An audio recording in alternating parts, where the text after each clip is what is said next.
તો ગૌમૂત્રના બાટલા લઈને હું તો ભાગતો તો વાડીએ. લાલા તા કે ઊભું રાખ મારે આવું. લાલા તાને બેહારીને હું તો ભાગ્યો વાડીએ. પછી તો ડવલો ભરીને ગૌમૂત્ર એટલું નાખ્યું 500-600 લીટર નાખી દીધી છે ઘઉંમાં. Oh my god.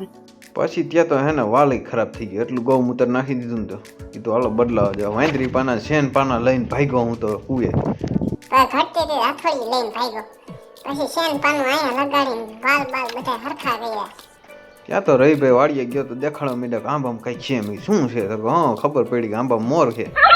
ત્યાં તો હું સપ્તશને ગયો કે હવે લાઈફમાં વાંધો આવી ગયો. લ્યો આજ તો બી થાય ખરાબ થઈ જાય. તરાટી થાય છે, સ્પાર્ક થાય છે. ત્યાં તો રહીભાઈ આમથી હે ને કેટલી બધી મકાઈ લઈને આવે. મારી કઈડ ભાંગી નાખી એમ કહેતા હતા કે એટલી બધી મકાઈ ન વાટતા હોય તો. પછી તો હું લોદરિયા ઉપાડવા માંડ્યો ને ઉપાડી નાખી ભારી કરી નાખી. ગાયું હાટું તો હે ને હું હરોડા ઉપાડવા માંડ્યો ને બીજી ભારી કરી હરોડા.